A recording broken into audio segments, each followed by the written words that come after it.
hermanos, vamos a tener una breve meditación de este salmo que tiene por título, si pueden regresar a sus Biblias, al músico principal, a Jedutún, Salmo de David. Si ustedes se dan cuenta, hermanos, este salmo por el título, esta vez no podemos tener muchos detalles de lo que el salmo o la ocasión de la que nos está hablando. De hecho, lo único que nos menciona es que es un salmo davídico y que el director de la música era Jedutún. Ahora, ¿quién es Jedutún?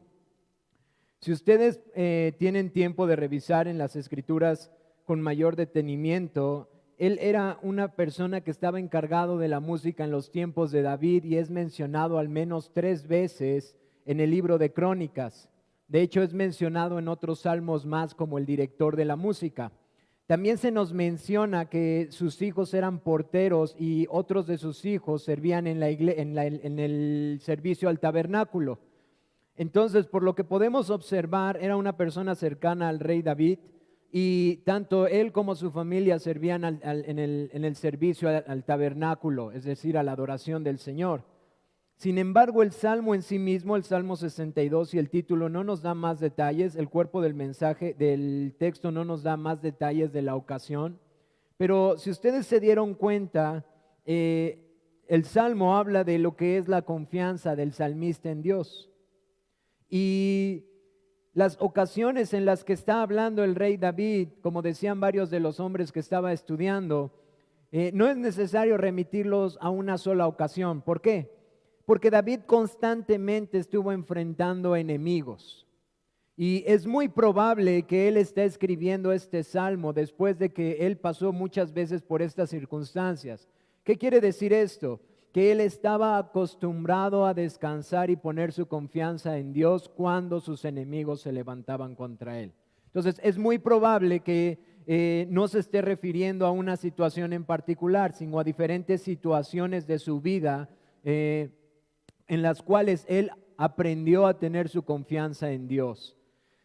Entonces, este salmo nos enseña que David tenía puesta su confianza en Dios. De hecho, si ustedes recuerdan lo que hemos leído ahorita, son mencionados Dios como una roca fuerte, o es mencionado como la roca, como la salvación y como el refugio. De hecho, esto es repetido constantemente en el salmo. Y esto nos da entendimiento de lo que David pensaba acerca de Dios. Y aunque nuevamente no se identifica un punto en particular, lo que sí nos está mostrando David es su corazón, es decir, dónde estaba su confianza. Su confianza estaba en la roca fuerte, en Dios, su confianza estaba en aquel que lo guardaba. Y lo que podemos ver en este salmo o aprender de este salmo es cómo los hijos de Dios tienen la bendición de confiar en Dios, tienen la bendición de poder descansar en Él, en sus promesas, en lo que Él es para nosotros. Para poder explicar rápidamente el Salmo, hermanos, puede ser dividido en 3 partes. Si ustedes se dan cuenta, hay 2 veces este Selah, esta pausa reflexiva. Y es muy probable que estas pausas reflexivas están puestas de manera tal que nos deja ver las 3 estrofas de este canto. La primera la vemos del versículo 1 al versículo 4. En esta primera estrofa lo que vamos a encontrar es cómo David tiene una fuerte confianza en Dios y cuál es la vanidad de sus perseguidores. De hecho, él empieza el salmo diciendo: en Dios solamente está callada mi alma, de Él viene mi salvación. Y esto es de suma importancia para este salmo, hermanos, porque David está expresando aquí su confianza de una manera no tan sencilla para muchos de nosotros en diferentes circunstancias. Él está diciendo: en Dios solamente está acallada mi alma.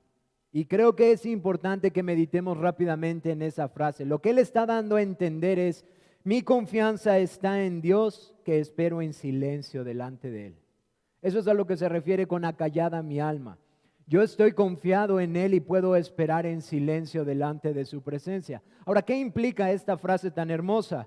Que, como lo veremos más adelante ahorita que explique el Salmo, pero él ora a Dios, su confianza está plena en Él, de tal manera que él puede estar en silencio delante de su presencia. ¿Por qué? Porque él ha traído su carga, él ha puesto su petición y él puede estar confiado en su corazón.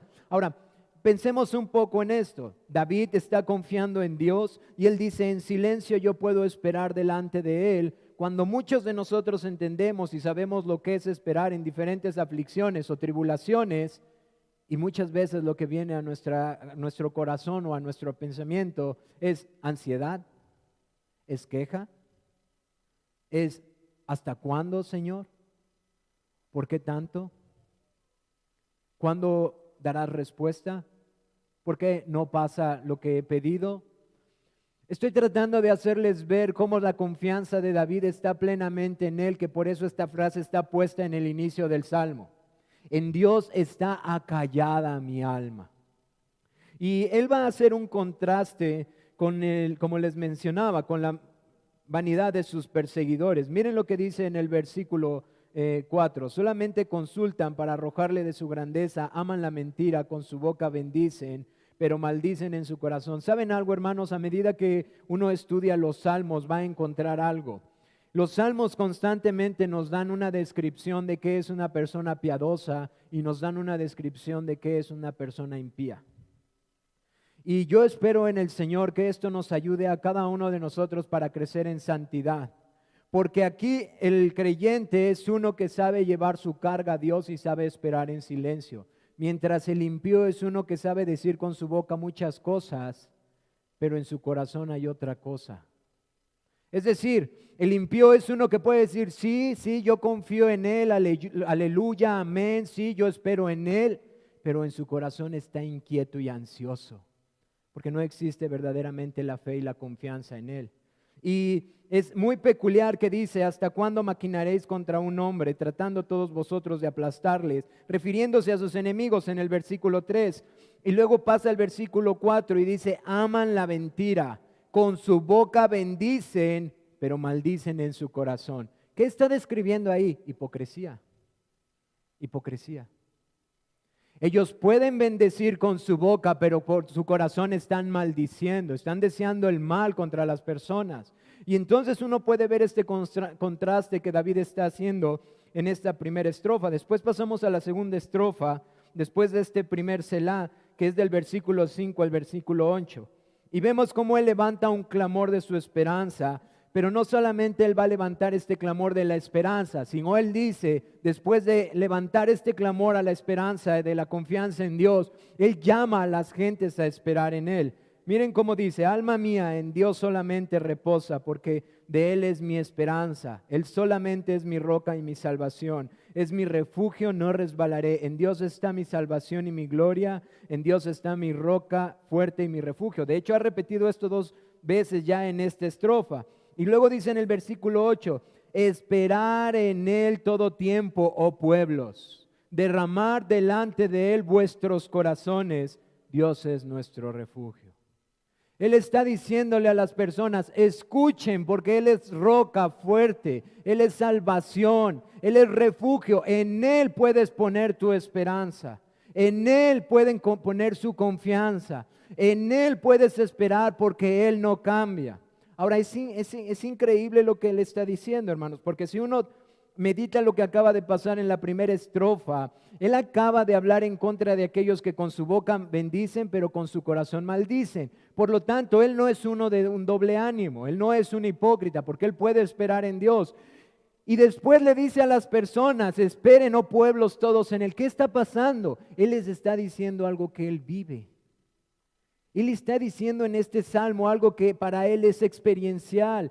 Él puede ser confiado. Yo no bendigo con mi boca y en mi corazón creo otra cosa. Yo sé lo que es bendecir con mi boca y esperar en mi corazón calladamente.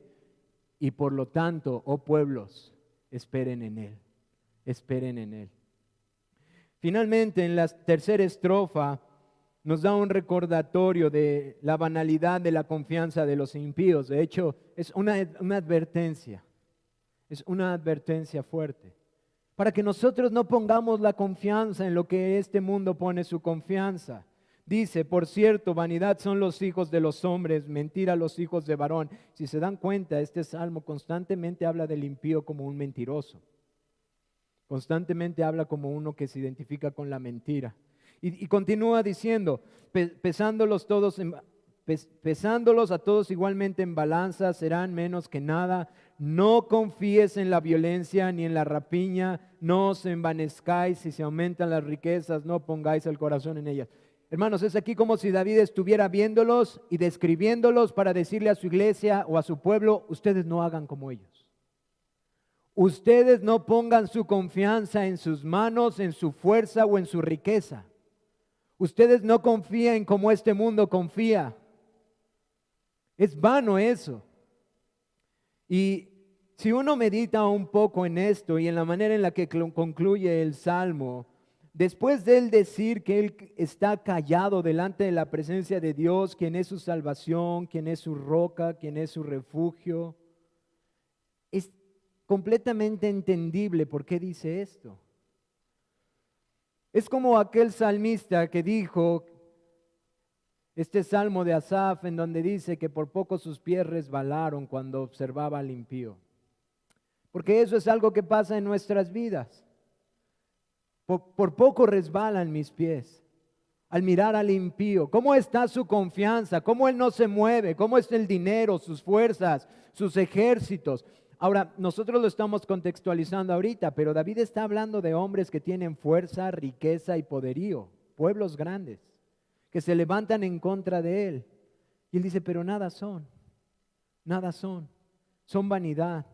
Y finalmente termina recordando quién es este Dios en el que él pone su confianza. Y observen cuán experiencial es para David lo que él está hablando. Dice, una vez habló Dios. Hermanos, él está diciendo, al decir esta frase, Dios es fiel, no tiene que decir más. Una sola vez habló Dios, Él ha dicho y se hará, Él ha prometido y cumplirá.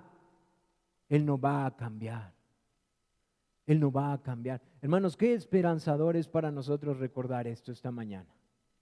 Qué esperanzador es para nosotros cuando miramos hacia el mundo, cuando miramos a las circunstancias, cuando vemos nuestras adversidades, cuando encontramos nuestras luchas, cuando vemos nuestra incapacidad, cuando vemos todo lo que no podemos hacer y cuando vemos cómo este mundo avanza en toda su maldad, en todo lo terrible que hacen, y recordar que una vez habló Dios y eso no cambiará. 2 veces he oído esto, que de Dios es el poder y tuyo, oh Señor, es la misericordia, porque tú pagas a cada uno conforme a sus obras. ¿Qué es lo que pasa en el Salmo? Se levantan sus enemigos. Por eso decían los comentaristas, es difícil ponerlo en una situación, es más entendible verlo a la luz de muchas situaciones en donde él ha enfrentado a sus enemigos. ¿Qué está diciendo? Yo sé que tú eres fiel, tú me dijiste que yo iba a ser rey, tú me ungiste por rey sobre esta nación, tú me dijiste que yo iba a gobernar sobre tu pueblo y que ellos no iban a perseverar contra ti. Y se levanta un pueblo y se levanta otro pueblo y quizás sean grandes y quizás nos han intimidado, quizás ha parecido que nos han vencido, pero tú no cambias. Tú eres nuestro refugio, tú eres nuestra roca, tú no nos dejarás resbalar. Y él dice algo sumamente importante en el versículo 12 al finalizar, porque tú pagas a cada uno conforme a su obra. Hermanos, algo que los salmos exaltan constantemente es esto, la justicia de nuestro Dios santo. Y guarden esto porque tiene que ver con la predicación del día de hoy. Constantemente el salmista apela a la justicia de Dios, que tarde o temprano pero será manifiesta. Ahora, ¿por qué es importante esto? Porque él vivía guerras, hermanos. Él está viviendo guerras en donde los hombres se levantan con armas y donde mucha gente que era de su pueblo amado quizás estaba muriendo en manos de sus enemigos. Pero él está diciendo, mi confianza está en ti, mi salvación está en ti. Quizás muchos han perecido, pero tarde que temprano tú te levantarás. Tarde que temprano tú mostrarás a cada uno conforme a sus obras. Por lo tanto, en ti está mi confianza. Ahora, cuando uno hace este ejercicio, hermanos, lo que está haciendo es inflamar su corazón en la confianza de Dios. Y espero que podamos tener en nuestros corazones esto, para que pueda llevarlo a la aplicación al terminar esta meditación. Quiero llevarlos a Cristo, hermanos, porque quizás cuando lo leímos pensamos todo, pues habla de la roca,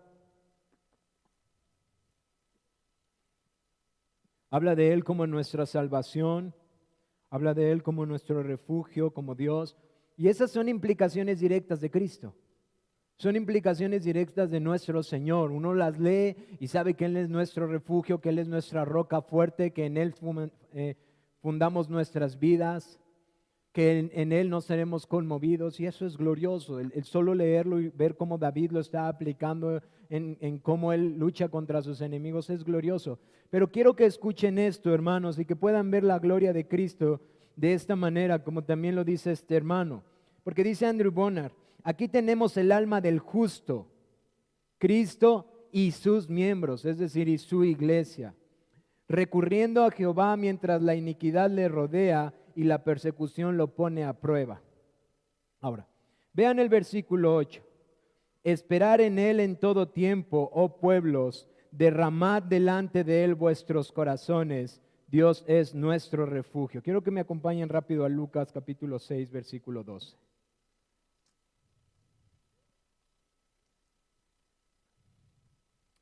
Dice, en aquellos días Él fue al monte a orar y pasó la noche orando a Dios.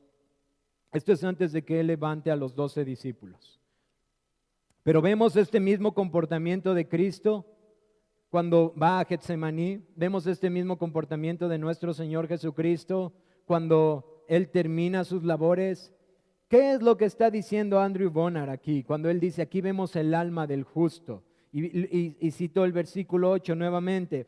Esperar en Él en todo tiempo, oh pueblos, derramad delante de Él vuestros corazones. Dios es nuestro refugio. Miren, hermanos, quiero que puedan hilar esto a la vida de David, inspirado por el Espíritu de Dios, hablando de Cristo, hermanos, porque esto nos va a ayudar a nuestra vida espiritual. David está diciendo que Dios es su salvación, su refugio, su fortaleza, que una sola vez Dios ha hablado y Él espera porque Dios es fiel. Ahora, uno pudiera pensar, bueno, es que Él lo ha vivido, Él lo ha visto, Él lo ha experimentado, Él es su refugio verdaderamente, pero no debemos de olvidar lo que está diciendo en el versículo 8, esperad en Él en todo tiempo, pueblos, derramad delante de Él vuestros corazones. Hermanos, lo que David está diciendo, y por lo que usé la palabra experiencial, es porque Él está hablando de un Dios que ha conocido en la intimidad, que Él ha conocido verdaderamente en oración íntima, a solas con Él. Él no está hablando solamente de palabras. Él está hablando de aquel que es su confianza, porque Él ha sabido derramar su corazón delante de Dios y Él ha visto la victoria sobre sus enemigos, y por lo tanto Él puede decir, Él es verdaderamente mi roca, Él es verdaderamente mi salvación, Él es verdaderamente mi refugio. ¿Por qué? Porque una vez ha hablado y 2 veces he escuchado que de Él es el poder y suya es la gloria. Ahora, eso está hablando David en sus victorias. Y luego miramos al Señor Jesucristo. Y vemos a Cristo, nuestro Señor, en todo tiempo derramando su corazón delante del Padre.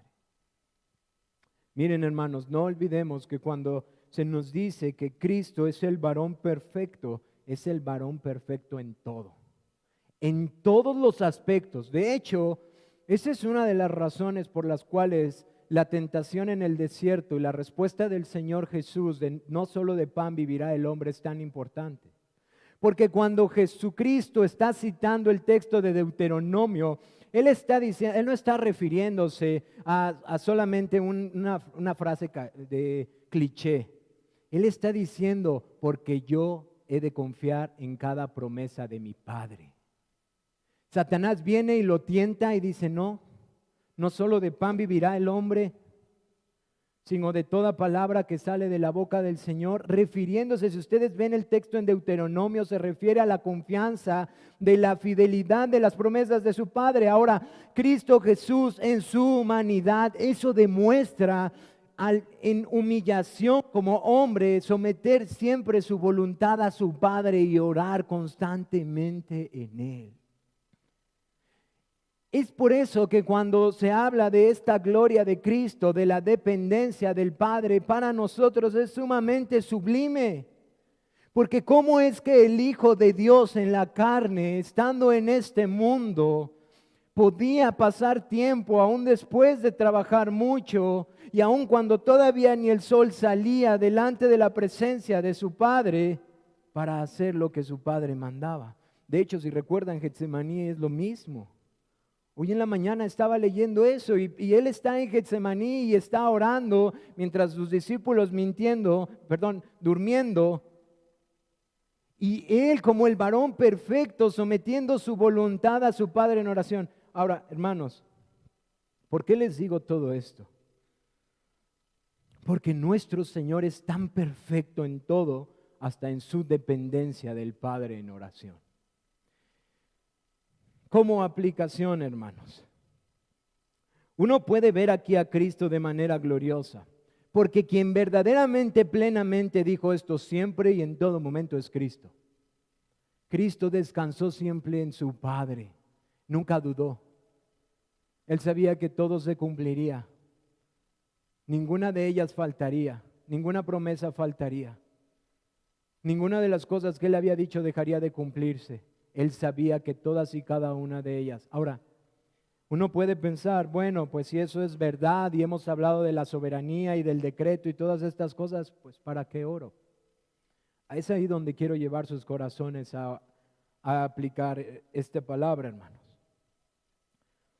Porque si el varón perfecto y lo que David nos está diciendo es verdad, esto solo pasa cuando uno sabe estar en la presencia de Dios a solas.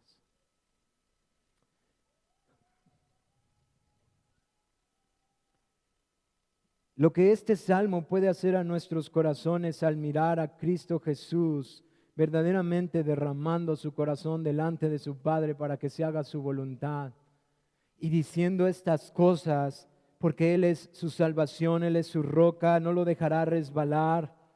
Hermanos, lo que esto puede hacer es alentar nuestros corazones, porque en Él se encuentra nuestra confianza. Ahora, ¿cómo funciona esto en nuestra vida de oración? Si una sola vez Él ha dicho y 2 veces hemos escuchado que de Él es el poder, mi amado hermano, ve con esa confianza a solas con Él, porque una sola vez ha dicho, no va a cambiar, no va a cambiar, no va a cambiar. Esto alienta nuestros corazones para que en Él se encuentre nuestra confianza, para que en Él podamos reposar alegremente. Miren, quiero citarles las palabras de Matthew Henry hablando de esto en este salmo. Dice, por su gracia me ha sostenido y por su providencia me ha librado. Solo Él puede ser mi roca y mi salvación. Las criaturas no son nada sin Él. Por lo tanto, miraré por encima de ellas, de las criaturas. Miraré a Él, confiando en Dios. El corazón está fijo. Si Dios es por nosotros, no debemos temer lo que el hombre pueda hacer contra nosotros. Hermanos, si estas cosas están en nuestros corazones, nuestra vida de oración va a ser otra. Nuestra vida de oración se enciende cuando sabemos que el ir a orar no es un ejercicio de hablar con la pared, como a veces pasa por nuestras mentes. Pues es que no hablo con nadie. Porque esto es lo que vemos en Cristo y en el rey David. Es por eso, hermanos, que cuando el Salmo nos habla de cómo David, pero principalmente hablando de Cristo, Él hizo esto y dice que Él fue fortalecido por esto para poder ir al Gólgota. Nuestros corazones son alentados. Porque nuestros enemigos ya no son Caná, ya no son los filisteos, ya no son los Baales. Nuestros enemigos son más feroces, luchan en nuestra mente, luchan en este mundo. Y son feroces, hermanos, son feroces. Cuando tu mente está saturada de no querer hacer la voluntad de Dios, tú puedes recordar que Dios ha dicho una sola vez, lo que Él ha dicho se cumplirá. Guarden esta meditación en sus corazones, hermanos, para seguir adorando al Señor, porque en verdad tiene mucho que ver con lo que el apóstol Pablo dice a los tesalonicenses y que vamos a ver en la predicación. Sigamos adorando al Señor.